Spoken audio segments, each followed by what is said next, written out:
Welcome into another episode of the Niner Narrative. I'm Chunder Boy, and I will be your host this evening. Tonight, we're going to dig into the numbers of where the 49ers are at this far in the season, and we are going to take a quick look at, of course, we have to do a quarterback comparison, Brock, Mac. There's this whole conversation going around about those two, and I'll touch on that. After that, we're going to get into some of the numbers as far as rushing and red zone and the defense. And lastly, we'll do a little bit of a look ahead with the Rams. So, firstly, I want to get into the quarterback situation. We need to get a couple of things straight right off the bat. The 49ers paid Brock, on average, $53 million a year. Brock's going to be the starting quarterback all year. It almost doesn't matter how bad he plays. Now, with that said, Brock did not play well last week, but he actually played much better than people think in week one. For instance, Brock's CPOE, which is completion percentage over expected, was actually 12 points to the positive, where Mac actually had a negative CPOE in week two. The separation rates. The separation rates have been better for Mac Jones than they were for Brock. Probably just because Arizona and New Orleans defense isn't as good as Seattle and not as good as Jacksonville. Brock played two better defenses. And that's what's going to show up in the numbers here, because if you just go through and look, okay, let me read off some of just the, if you just do the scoreboard scouting, you're going to come away feeling like Mac and Brock played sort of the same, but Mac clearly played better, right? Less turnovers, so on and so forth. But none of those things account for situation. None of those things account for opponent. None of those things account for something like separation rate or success rate. That's why the advanced metrics with EPA per play, DVOA, and things like that are so important to look at. They don't mean everything, but they give context to the scoreboard. Why is it that this player played so well against this player and not against that one, and so on and so forth? You can't just look at total numbers. And let me give you an example. Total, just base numbers, okay? They've played essentially the same amount of snaps. 139 for Brock Purdy, 131 for Mac Jones. Okay, so pretty much the same sample size. Okay, completion percentage, almost exactly the same, 65.8 for Brock, 66.3 for Mac, and that's primarily because Brock was terrible completion percentage wise in this last game, and the 6 drops didn't help. He actually completed 72% of his passes in game one. Yards per attempt, 8 to 7. They both threw 4 touchdowns. The glaring thing on the box score thing, Brock 4 picks, Mac 1. If you go to all the way down and you look at EPA per play, EPA for Brock, 14.23. Mac, 6.10. It's a significant difference. Why? Because EPA per play actually takes account of what stats they produce in a given situation. Throwing a 7-yard pass on 1st and 10 does not help the team score points as much as throwing a 7-yard pass on 3rd and 4. Converting on 3rd down and moving the sticks helps you score points significantly more than that same 7-yard pass on a 1st and 10 or 1st and 15 because there was penalty or whatever. The situation of when you compile the stats is relevant. DVOA. DVOA, as we've discussed before, but just a quick refresher, DVOA is defense value over average. So you take any given play, any given player in any given situation, and you say, how did other players in the league in the same situation against the same team fare? So if Ricky Pearsall runs a slant and catches the ball for 5 yards, they're going to go look at every other wide receiver who has caught a slant against that corner or against that defense and say, the slant that they ran, did they get a better or worse result? And you get a number based on how far away you are from the average that happened. So DVOA is a critical metric to use because it compares, it accounts for not just situation, but also opponent. Putting up numbers against a terrible team doesn't say anything. You can put up worse numbers against a better team and actually you played better that game. So Brock absolutely is far and away better when it comes to efficiency, success rate, level of difficulty, and all of those things. When you actually factor in the situation, Brock has played much better. Now, that doesn't excuse Brock's poor play in this last game. The overthrows, they're killers. Too many hospital balls. We spent, 3 years with Jimmy throwing hospital balls to our guys. We can't have that. I'm willing to live with some of the YOLO balls from Brock. The play that he gives you, especially situationally, most of the time, far outweighs the occasional YOLO ball. And a lot of the YOLO balls turn into really good plays also.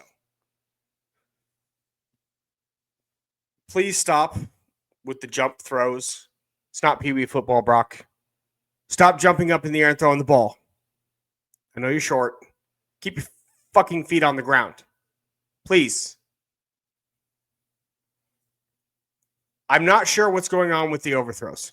One of Brock's best skill sets was the ability to throw a layered ball, to get it over the initial part of the defense and under the backside of the defense.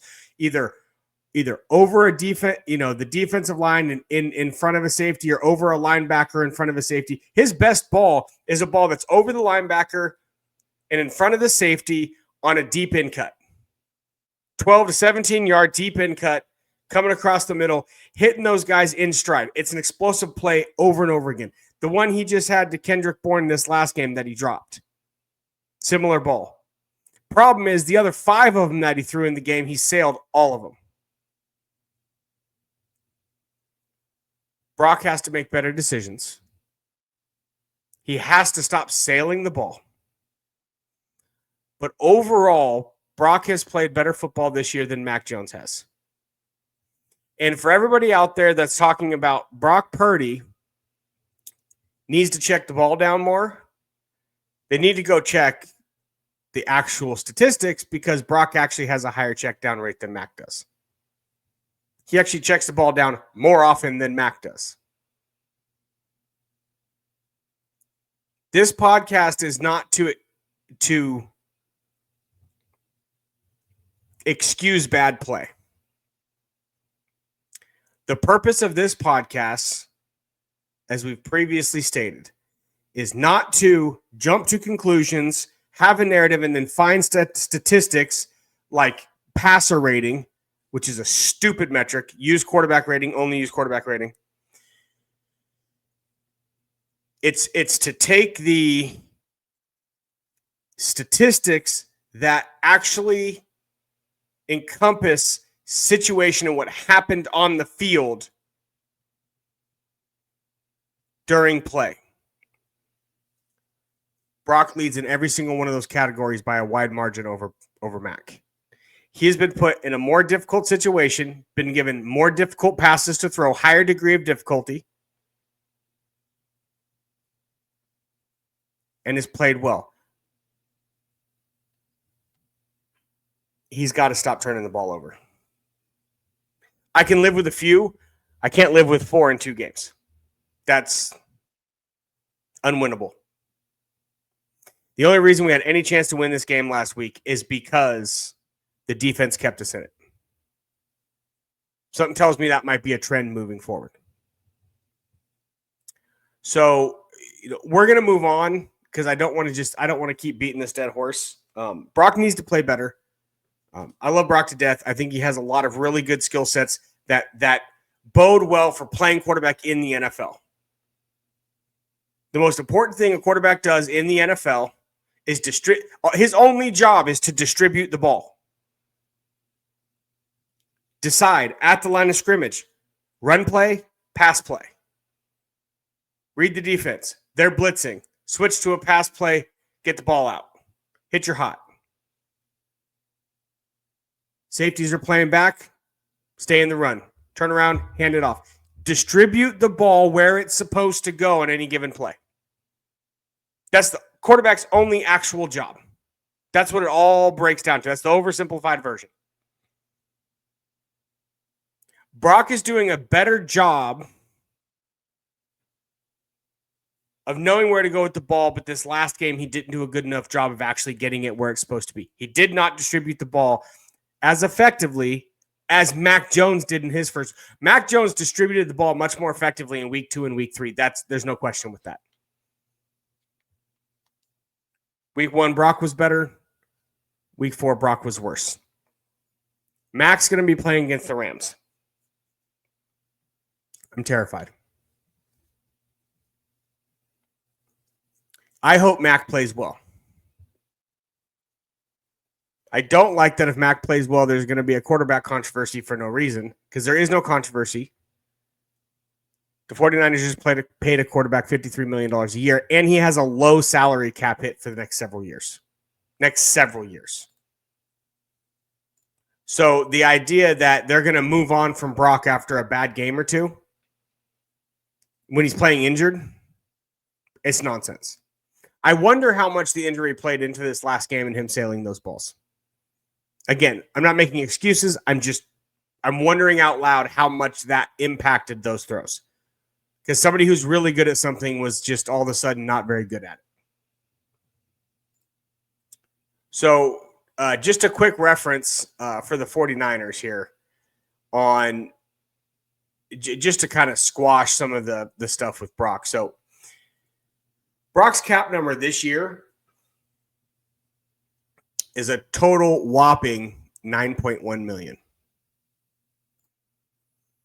Next year, Brock Purdy's cap number goes way, way up. It goes up to $24 million. And the year after that, $30 million. The 49ers not getting rid of Brock Purdy the next several years. They can't really cut him or trade him till after next year. They can do a post June 1st. After this next season, they can do a post June 1st and save some money. If they did a post June 1st next year, it would cost them $42 million. Brock's not going to go anywhere. He's going to be the starting quarterback. It doesn't matter if he plays bad. That's just football. So let's get back to the numbers. The run game.